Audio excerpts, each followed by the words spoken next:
Welcome to another edition of the Economy and Politics Show, where we discuss socio-economic issues as they affect the populace. As we all know, the budget is a very critical document that is used by governments to drive its policy strategy from the fiscal side to impact the economy, which in turn has its influence or effect on the populace. The budget in Nigeria continues to be a source of discussion around the issues and how it's being implemented, transparency, and its efficiency. Today, we're looking at Nigeria and the quest for transparency in its budgeting process. And with me to have this conversation is Damilola Onemano. She is the Analyst, Research and Policy Advisor for BudgIT. BudgIT is a civic tech non-profit organization that's been leading the drive for transparency in governance and the public sector. Recently, it published a report demanding budget reforms for resource optimization that has created a wave of discussions across the country on activities at the fiscal space. We'll have this conversation. It's nice to have Damilola. Thank you for joining us today. Thank you for having me, Otto. All right. Let's begin with the issue of duplicated projects. It was really shocking to me. 316 duplicated capital projects were discovered, and it is interesting to note how budget was able to unravel this, because it's a huge concern, for the 2021 federal budget. In our analysis, we were able to analyze over 19,000 capital projects. And from these 19,000 capital projects, we noticed that 316 projects, which amounted to over 39 billion naira, are duplicated projects. And when we say duplicated projects, these are projects that are the same and appear under the same ministry or can appear in a separate ministry but are serving the same purpose. So you find out that in the Ministry of Health, we had over 115 duplicated projects. It could be in construction of roads, in construction of schools, but they are actually the same projects. So how do we come across some of these? We use ERGP codes, that's the Economic Recovery and Growth Plan codes.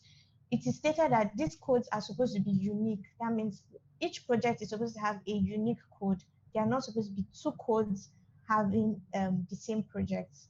But we found out that in the budget, there are some codes that appear twice, meaning only one of those codes will be accounted for and the other will not be accounted for. These are loopholes and leakages that we need to look into, because it's very wasteful. When you say 39.5 billion, it's going to be very wasteful for us to have these projects already being done, and then monies are now allocated and we're going to be disbursed for the duplicated versions. These are monies that can be used for other things: school construction, road construction, providing healthcare facilities. We are in the middle of the coronavirus pandemic. These are things that could help us as a society, and we believe it's wasteful for us to be having this in fact high amount of duplicated projects in the budget.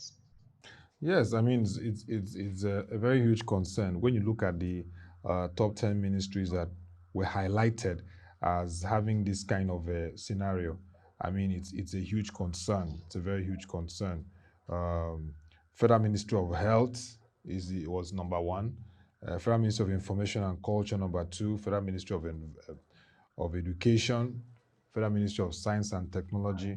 Federal Ministry of Transport. Federal Ministry of Environment. Federal Ministry of Power, Federal Ministry of Labor and Employment, and number 10, Federal Ministry of Water Resources. These are critical ministries that drive the economic process, and it's a huge, huge concern. And this is something that I believe authorities will have to take note of and respond to. But let's look at something that's been a trend. If you're conversant with developments in the last assembly, the 8th assembly, there was this discussions around padding, budget padding, and it comes up again in this report analysis, the capital budget padding.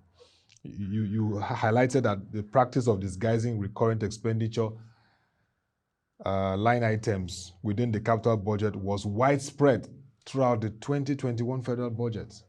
I'd like you to expatiate further on this. This is again showing that the promise of addressing capital budget padding has not been executed as we expect. Yes, exactly. Like you just said, it's not something that is new. It's not something that's just happening. It has happened several times before in other budgets, where we find out that um, projects that are recurrent are appearing under capital budgets. So when you think you have a huge sum of money for capital expenditures, like presently the capital expenditure proposed for 2021 is about 4.1 trillion, and then you're having more than half of this 4.1 trillion um, going to recurrent expenses. You find out that the monies that they claim to spend on citizens, on the welfare of citizens, on the improvement of infrastructures and that is not as much as it is claimed, because when you're having 2.87 for meetings, 2.87 billion for meetings, or you're having 2.5 billions for awareness and advocacies. These are not things that affect the lives of our citizens directly. These are not things that are capital projects to say. These are recurrent activities. There was one particular one about 10.8 billion for anniversaries and celebrations, and this appeared 10.8 billion under naira for capital. anniversaries. This appeared under capital expenditure. You find out that it's alarming. So when we think we have a huge sum that has been allocated to capital expenditure, when you look deeper, you find out that more than half of what is set out for the citizens is still used to run expenses of recurrence. Let me just look at that 2.87 billion naira that you talked about for meetings. If the Federal Executive Council can be having virtual meetings and minimal attendance at the villa, I know the president and very few key ministers, then definitely this 2.87 billion naira meetings is something that has to be investigated. How is it being carried out? Because you're talking about the orders again that the federal government has brought a task force on uh, minimal contacts and leveraging virtual meetings. Yes, it's something that we really need to look into, and that's why one thing that budget is always advocating for is that releases government should be open and transparent about releases, so we know you're budgeting this amount for what you claim your budgeting is for. Let's know what has been released by the end of the year. Let's know what has been released by mid-year, so we can know how to follow up. Okay, what was actually released? Okay, we know that 2.87 was budgeted for meetings. What was actually spent? What was actually released for these meetings? So we're always advocating that in the budget implementation reports, there should be details on some of these line items, like not just a lump sum. Give us a breakdown of what has been released and what has not been released. Okay, so a breakdown is very important in knowing how it has been Yes, implemented. And of course, mid-year, yes. end of year, are very critical. Open government. I know that budget has been discussing with government, and this government said it's committed to an open government policy, but we'll still come to that. But let's look again at the fact that misplaced projects and fragmentation was highlighted in this investigation to the 2021 federal budget. You said here that federal agencies whose core priorities do not include certain projects types now embark on such projects. How is that possible? How did you discover this particular aspect of interest? So we in our analysis also we still notice that in some ministries you find out that there are things that are not in their jurisdiction, or do I say are not their primary call to carry out those activities, but they are allocated monies. If you find out that in National Agency for Green Wall Headquarters, there's provision of street lights for towns and villages. And then in some areas, you see installation of solar lights and solar distance. But then you're finding them under Ministry of Agriculture or Ministry of Health. These are not the primary works for these ministries. These are not the primary Core goals priorities why for these these ministries. ministries, Yeah. like this is are not the core essential works of these ministries. So why not let these monies go to the primary cause of the ministry? You find out that a particular agency is carrying out drilling of boreholes the ministry in charge of drilling of boreholes is water resources. So why not let's leave this to national water resources to carry out those activities? I mean, this is something that I trust, will have even the National Assembly also given this report enough tools to also make their own investigations and engage the ministries, department, agencies involved in this. Now, let's look at, you mentioned issues around frivolous, unclear, and suspicious items. Are there instances of this that you highlighted? Yes, so even in when we did the analysis for the proposed budget, we did before we did this first analysis, we did an analysis for the proposed budget that was around November last year. And we sent documents to the National Assembly on these frivolous items. When we talk about frivolous items, we talk about items that have very huge allocations, that is very huge money allocations to them, but the project they're about to carry out does not require such allocations, or items that do not have specific regions, or they are just not supposed to be in a particular ministry that they were placed in. So if you just say construction of roads, where are you constructing these roads? You cannot say you're constructing the roads in on the air, or you're constructing the roads on the sea. Where exactly are you constructing these roads? You cannot just be allocating money to construction of roads and not giving us a clear description of where these roads are being constructed in. And we highlighted a lot of all these frivolous items and unclear. They were really unclear to us because you're not giving us specifics. What is this supposed to be for? You're finding out that you want to purchase TVs for a particular agency, and you're putting almost 5 billion naira. This is like a To purchase quote and TVs. unquote, and it's not. I'm just giving an example of Example, what okay. a frivolous Okay, frivolous item might items. look Okay, like. I And get. we made comments and we sent letters to the National Assembly to look into these issues. That's okay, what can be done? At least there were some that were changed in the approved budget. There were some that were looked into in the approved budget, and they were able to correct some of those. But then there were some that still appeared, like there's this 5% for Senate that's over 7.26 billion going to Senate, and it's just tax Senate 5%. Was this by ministries or just all the MDAs? This is what they're putting in each of the items, or it's just like lumped in together? No, so it's just appearing in a particular ministry, and it's just stated Senate 5%. And you're saying, Senate okay, 5%. Senate already has their own allocation. That is, the National Assembly already has their own allocation, 134 billion.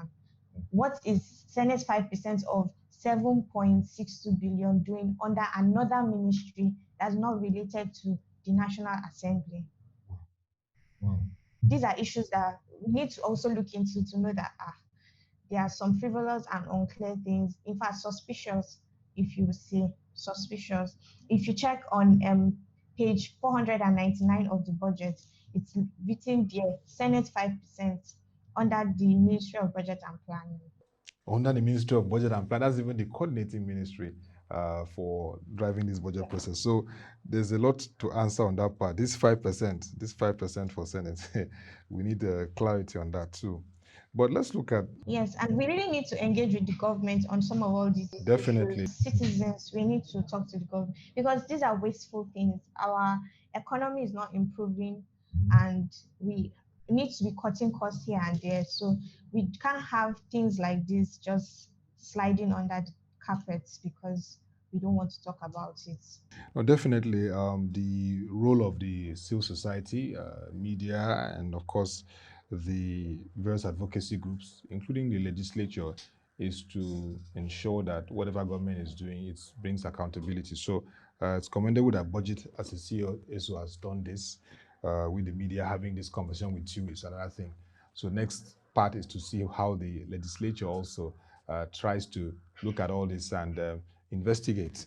But in all, it's very clear that there's a lot that has to be done from the executive side to address these loopholes. One area, experts in the economy economists, analysts, financial analysts have always raised this need for interagency collaboration and public-private partnership. And it's interesting that you highlighted this too, that there's a weak interagency collaboration and a weak PPP adoption. From the fiscal side, you said in the budget planning process, there is poor collaboration among the ministries and departments and agencies. And also in terms of public-private partnership, you said instead of using public revenue to carry out some activities, PPP could have helped. If you can give further perspective on this. Okay, for when we talk about weak interagency collaborations, we look through the budget and then we find out that there are things that two agencies are doing which are similar and they could have collaborated together to carry out these activities, and it will have saved us a whole lot more cost. I'm going to give an example. The National Bureau of Statistics has allocated 14.6 million naira for national housing surveys, and then the Ministry of Works and Housing has also allocated 13.5 million naira for national housing surveys. This is something they could collaborate to do together. You shouldn't have two allocations. One is 140 million, another is 13 point something million for the same purpose, national housing survey. This is a collaboration that could have been done together because you're going to save more costs. You're going to be able to carry out the activities even better because you're coming as two agencies together to work on it. Because there's no two Nigeria. We have only one Nigeria, so they can't say they are carrying out national housing surveys for two different Nigerias. It's only one Nigeria we have. So if you're carrying out national housing survey, they should collaborate together. That's an example of when we say they are weak collaborations. You find out that there are also more when it comes to road constructions. Different ministries assigned have allocated monies for road constructions and all of that. They can easily cooperate with works and housing. They can easily cooperate with transport. They can easily cooperate with all other agencies to carry out some of these roads construction. I think it's very clear. Every ministry has a research planning department. So it's important that they collaborate with like the NBS, National Bureau of Statistics, to make their work seamless. So I agree with you in that area so that we don't have duplicity like you've highlighted from this report. But let's look at moving forward. I mean, there's clear need to block these loopholes in the budget creation and implementation process. Based on this report, what would you like to see happen more from the coordinating ministry of the Federal Ministry of Finance, Budget and National Planning, the executive overall, and even the legislature who carries out the oversight function? So, clearly, it is glaring to us that our economy has not really improved. We have a very serious revenue problem because if we are servicing debts with almost 50%, let me just say 41% of our revenue will be used to service debt. We have a projected revenue of 7.7 trillion naira, and out of that, a whopping sum of 3.39 trillion is going to be spent on servicing debts. That is about 41% of the revenue, meaning we have just very little to carry out the year's projects, to carry out our recurrent and capital expenses, which is why we keep borrowing, we keep borrowing, and we keep increasing our debt stock. The IMF has projected that by 2025, our debt stock would have risen to 135 billion. And then you find out that this money is a lot, and we're running a deficit of 5.3 trillion naira, and we're spending so much on servicing debt. In fact, our debt servicing and our capital expenditure are now competing because as our last year, our debt servicing and capital expenditure were almost the same allocations. Now, our capital expenditure is just a trillion above what we're going to spend on debt servicing. And when you look at it, it does, when you look at previous years, our revenue, our intake of revenue is not increasing. Whatever we're projecting as revenue and whatever is the actual is not increasing. Last year we had about 3.6 trillion realized as revenue for the whole year. Yes, we can say prices of fuel fluctuations affected it, the coronavirus pandemic affected it. But still, when we look at it, coronavirus has not gone. Prices of fuel is still fluctuating in the market. So when we say we're projecting 7.7 trillion as our revenue, we're not um, being realistic when when we realized only 3 point something the previous year, and then we're running a very high um, deficit. Most of all these things we have outlined here are things in which we believe that the budget and planning ministry can use to cut costs, can use to reduce what we spend, and we will be able to reduce our borrowing. When we reduce our borrowings, more monies will be able to will be used to carry out capital projects to enhance the lives of our citizens, to improve on the lives of our citizens. You can find out that some of this money is, although that 36.9 billion that was The for duplicated duplicated projects. projects, Yeah. yes, duplicated projects. When you use all of that to carry out other activities in the capital budget or in the capital expense budget, you're improving the lives of the citizens. All those recurrent activities that appeared under the capital project, when they are cleared out, it's saving us costs to be able to carry out the core capital project, and you're improving the life of the citizens, and it minimizes what we borrow from external parties. Yeah. Thank you very much, Damilola Onemano, for this very interesting conversation, analyst, research, and policy advisor for budget. It is very clear that this administration, which came on the mandate of anti-corruption, tackling corruption, security, and economic empowerment, will take this very incisive report seriously to see how, most importantly for me, we can see openness in the releases from budget implementation reports, whether it's mid-year or end of year. We need to see how it was released, to which area, so we can further interrogate. And also, lastly, like we've discussed, block the loopholes. Because if we block the loopholes, like you rightly said, we can channel the other resources to improving the lives of Nigerians, which is a key mandate of government. Thank you very much once again, Damilola Onemano, for the time. And Thank this you was for a very having me, interesting Doctor. conversation. We hope to have you subsequently to speak around public policy and public finance issues. Thank you. Thank you. And that'll be all for this conversation on the economy.